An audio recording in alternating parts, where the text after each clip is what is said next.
sane person would do this. So I pleaded insane.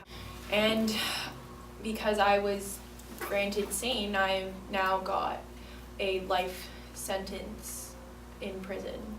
Well, I faced trial in Montreal because I did something to these women. They accused me of it. Well, I just saw them around, like I didn't do anything. But apparently I was accused because they found evidence of my bite marks. But I got arrested and, I was sentenced to prison for 4 life times. And yeah. And David, what about you? Well, when I got caught, I was cooperative. I said, "You caught me." And I told that I killed 6 people. They pretty much just matched my parking ticket with my Son of Sam letters that were published to the newspaper. But I had a life sentence, I believe with no parole. But I take full responsibility for my actions and my crimes. But I like to believe that I'm a born-again Christian now. Okay.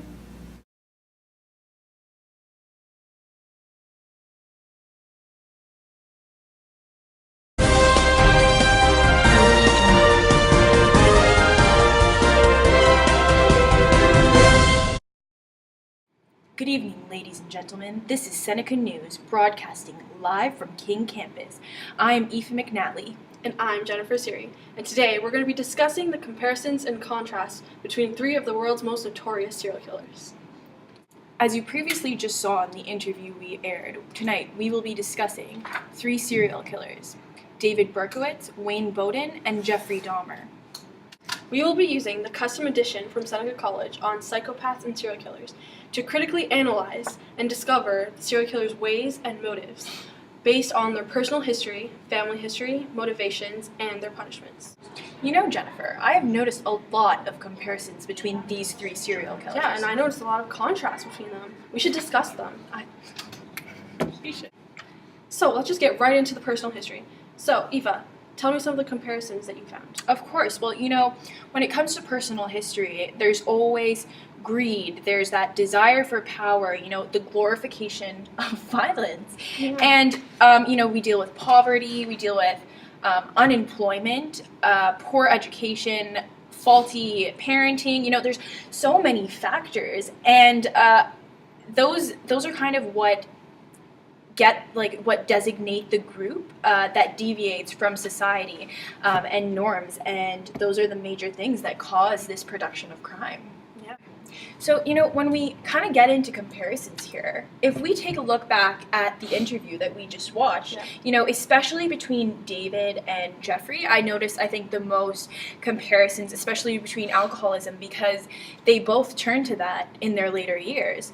And as well as kind of that struggle, Jeffrey mentioned that crazy thing about the tadpoles and his friend Lee, and I think that was very similar to the whole bird kind of thing with his mom and that progression, that primary killing.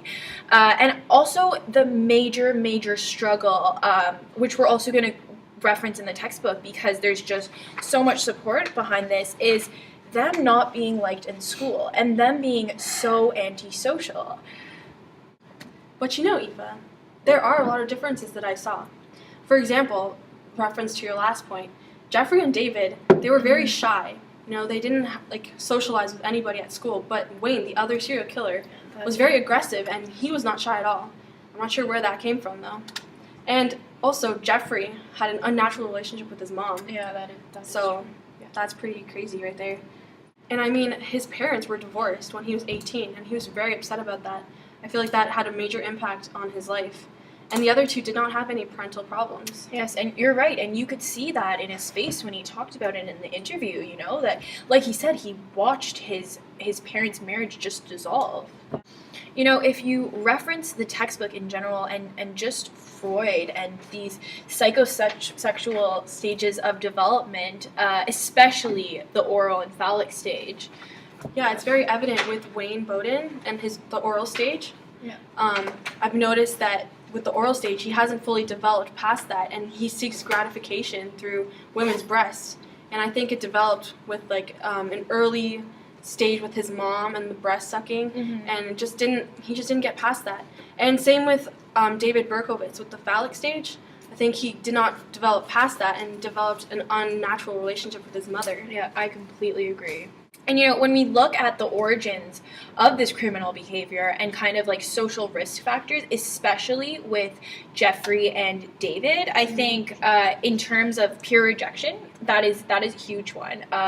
And the whole antisocial things, because as it states right here, it is, if you are socially rejected by your peers, that is so crucial to your psychological well-being and social, as a whole. Yeah. I noticed that Wayne didn't have any of that when he was growing up. You're right. He was not shy. He did not present any antisocial behavior, which was strange. I know, his it's actions so seem opposite. like Yeah. the opposite. Yeah. Another comparison that I noticed as well, like in terms of the whole antisocial behavior and social risk factors, would definitely be what we have as introverts and extroverts. And like you said, Wayne never gave off that persona. He was such an extrovert, he was really out there, very, very normal, I guess you could say. Whereas when it came to David and Jeffrey, they were the complete definition of introverts. Yeah, I noticed that too. So now that we covered the personal history, we'll move on to the family background. So tell me some of the comparisons that you found throughout the interview.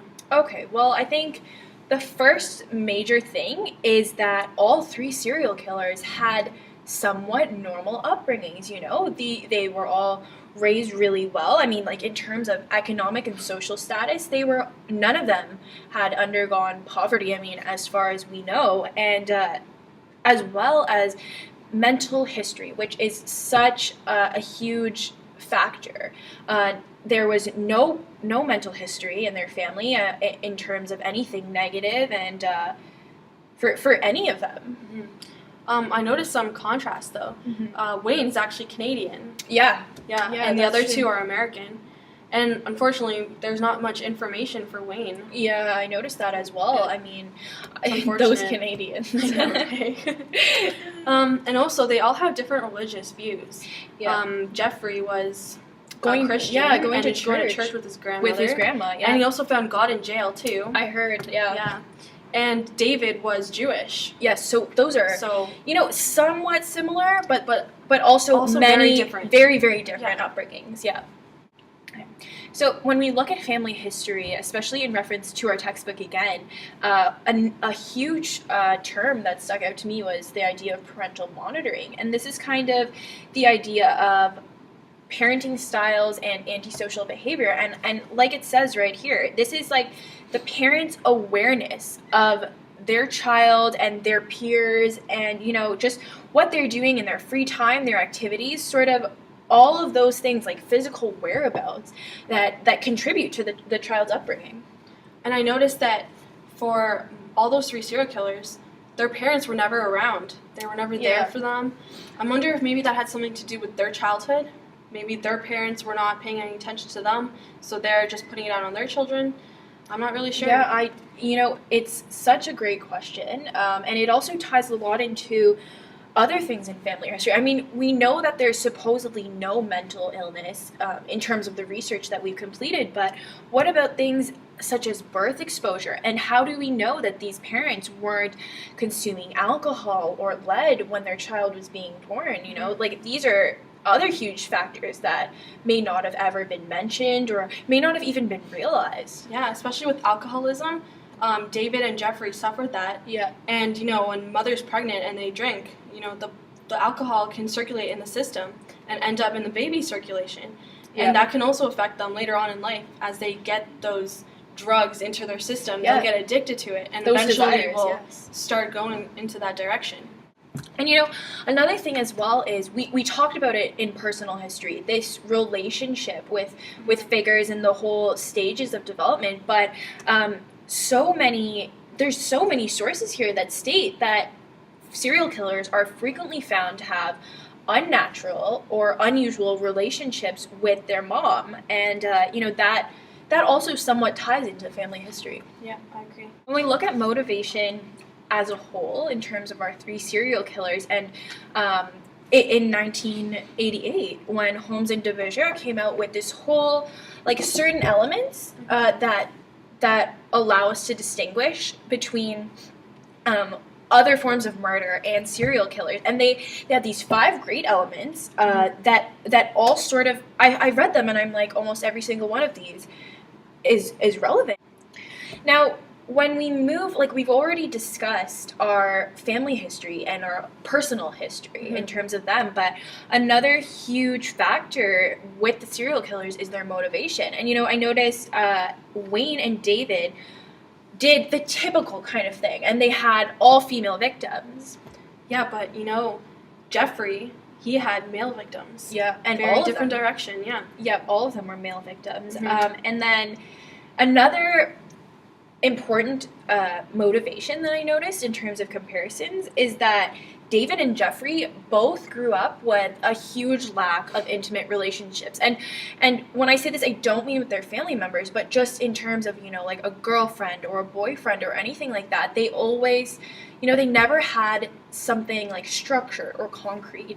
I don't think Wayne had that problem with that with personal and intimate relationships. So that's a little different. Yeah, that's another interesting factor to consider. I mean, there's so many similarities between Jeffrey and David, and Wayne seems to almost have grown up with this, like, normal life. But then again, our lack of information on Wayne is also huge. And I noticed another difference between all 3. They had different motives, too, for killing. That is so true. And I think, like, when we look into the textbook more, we'll discuss that a bit more. But that is 100%. And Jeffrey Dahmer, he did a lot of really strange things to his victims, as well as Wayne. Yeah, that's true. As you know, I mean, as they stated in their interview, Wayne was just obsessed with women's breasts. And Jeffrey also, I mean, like, in terms of his intimate relationships, he just didn't want to let these people go. I mean, like, if you refer back to the interview, he stated it right there. He just wanted these people to be a part of him, so... Yeah, and I noticed David, he just wanted the quick kill, just to quickly get rid of them. But he found that as a sexual arousal, too, which was very interesting. And he also got afraid when he had the knife, because the victims came and were attacking him. So that was interesting to see, the difference between those 3 serial killers. Yeah. And another thing I noticed with Holmes and DeBeauger, they came up with the typologies for serial murders. So what I noticed, all 3 of them had different typologies. So, who was it? Wayne had power and control. So in the textbook, it defines power and control as strives to get satisfaction by having